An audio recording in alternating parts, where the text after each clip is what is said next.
If there is a fire in your home, every second counts. That's why smoke alarms are so important. They give you a fighting chance to get out of the house. But there is something else that can save your life in a fire, and it is simple. It's a closed door. And a company from North Carolina came all the way up to the Pittsburgh area to test a new device that would close the doors in your house for you if a fire broke out. In the United States, someone dies in a house fire every 2 hours and 42 minutes. Most fatal fires happen in the middle of the night while you're sleeping. In a fire, it's not the flames, but the toxic smoke that will get you. If you want to survive a fire that happens in the middle of the night, sleep with your door closed. You guys attack the living room. That's where the fire's starting. Chief Mark Stowe with the Beaver Falls Fire Department and his firefighters showed us just how important it is to close your bedroom door. Watch what happens after we set this house on fire. In the bedroom with the door open, the smoke rushes in and consumes the room. But look at the bedroom with the door closed.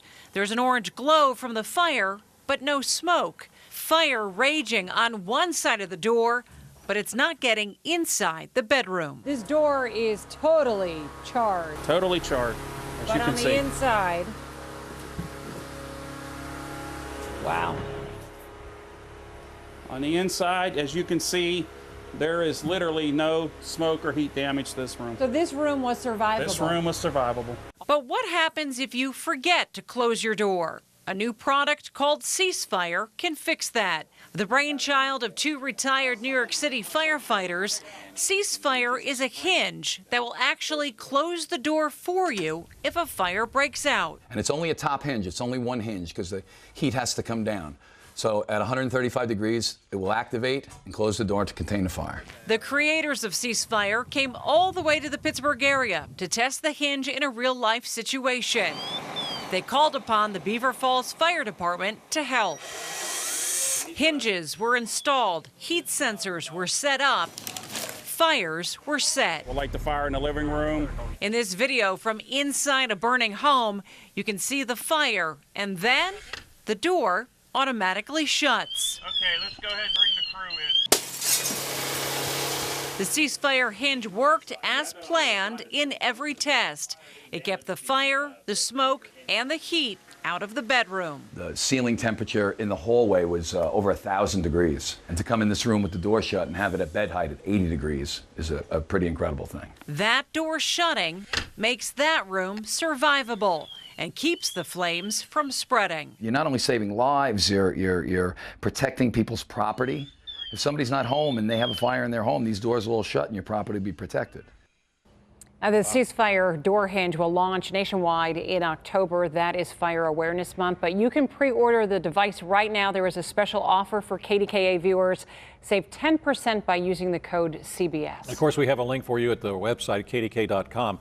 Is this easy to install? Very easy. You basically put it up and you forget about it. Okay. So it's putting up a door hinge. So you take your old one off, put this one in, 6 screws, you're done, you forget about it. Wow, it's amazing that it does work like that. Yeah. And it's just keeping that door closed can save your life. Right, absolutely. All right, good report. Thanks. You know, the safest place for your child in the car is in a car seat. What you may not know is that car seats expire. Millions of outdated car seats may be in vehicles across the country right now. Consumer editor Susan Koeppen is here with more. Susan. There's a lot of things to think about when you're using a car seat. Is it the right size and is it installed properly? Unfortunately, experts say usually the answer to those questions is no. Now add this to your checklist. Have you looked at the expiration date on your car seat? Here we go. For Samantha Booth, Let's get you buckled. the safety of her children is a priority. All 3 of her children used this car seat. I never really thought anything of it because we used it for about a year for each kid. I'd never been in a car accident. It was in good shape. And so I just reused it. Just one problem. She didn't know it was already a year past its expiration date when she used it for her son, Nathaniel. I was, shocked, but also relieved, surprised, oh gosh, I felt really guilty that I'd had my youngest in an expired car seat. Improper use of car seats is common. According to Safe Kids Worldwide, 3 out of 4 car seats are used incorrectly. That includes the use of expired car seats. Many of them are unknowingly bought and sold at garage sales or handed down from family members and friends. So you shouldn't be passing it down from kid to kid to kid to kid and then passing it on to the neighbor. Correct. Kristen Urso is a car seat expert with the American Academy of Pediatrics. In general, we're looking at a 6-year expiration, and that is from the manufacture date, not the purchase date or the date you start using it. You can find the expiration date on the bottom of your car seat. Look for the sticker that has the manufacture date and the do not use after date. Manufacturers put expiration dates on car seats because the plastic they're made of can break down over time. And in a crash, That seat may not hold up the way it's supposed to. All right. Samantha Booth is now more cautious with her car seats. Before you install it, check that date. And if you have a car seat that is expired, you need to throw it away. But before you do that, get a pair of scissors, take the straps, and actually they want you to cut the straps like this, cut the fabric, so that when you throw this away in the trash, someone's not going to see it, pick it up, and take it and try to use it, because that might happen. You can also take old car seats. If you have an old car seat and you want a new one or it's expired, to someplace like Target, you turn it into them. They will give you a discount on a new seat. Wow, great information, Susan. Do we know, I'm curious, if how many children have been injured or killed because they were in one of these expired car seats? There's no exact data using expired car seats, but they do say using a correct car seat properly installed will reduce the risk of death by 71%. So wow. Lots of things to think about. And if you're not sure about your car seat, check the label and then also go someplace where they will install it for you so it's in your car properly. Such a small effort to check that label and such a huge difference, such an impact it can make. All right, Susan, thanks. It's May, and that means it's High Blood Pressure Awareness Month. Right, but did you know that some people are being diagnosed with high blood pressure when they don't really have it? Susan Koeppen is here to explain what's going on. Susan.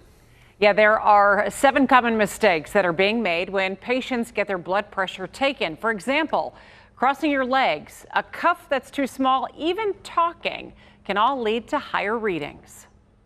You just take your medicine once a day? Yes, ma'am. It's checkup day, and nurse Sandra Gilmore is making the rounds. Good.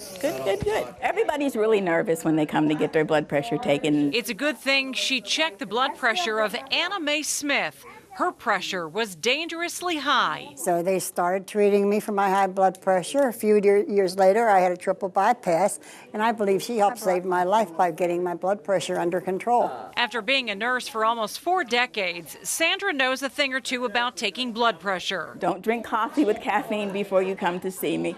Both feet flat on the floor. I position their arm where the cuff is to the level of their heart. If you have to go to the bathroom, please go so that you have an empty bladder when you come. And basically just sit and relax. Take a couple deep breaths and relax. Hypertension guidelines recently changed. A reading of 130/90 or greater is now considered high blood pressure.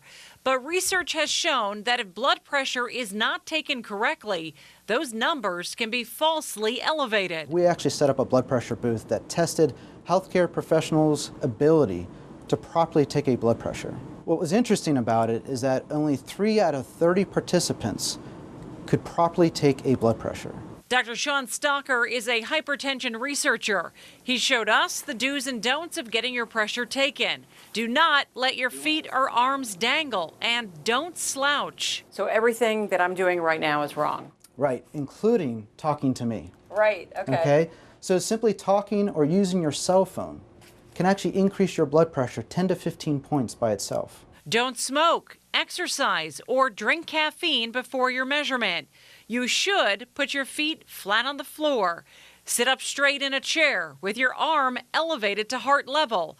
And notice, I took off my jacket. We want the cuff directly in contact with our arm so that it is not positioned over clothing, a sweatshirt of any kind. Wrapping the cuff over clothing can actually add 5 to 50 points to your reading. A mistake like that could lead to a diagnosis of you having high blood pressure when you really don't. And in that case, you might be prescribed drugs that you really don't need. And there is something called white coat syndrome. 30% of patients will have increased blood pressure just because a doctor or a nurse is in the room. And you should also have your pressure tested in both arms. And if you take your pressure at home, you should always bring that cuff with you to your doctor's office to make sure it's getting an accurate reading as well. There's so much interesting information of things we're doing wrong. Okay, so how was your blood pressure? So normally my pressure is 120/70. And I'm always the person who's talking and dangling my arms and kicking my feet. So when they actually had me sit in the proper position and they used a machine, not a human, to take my blood pressure, it was 106/63. So it was less.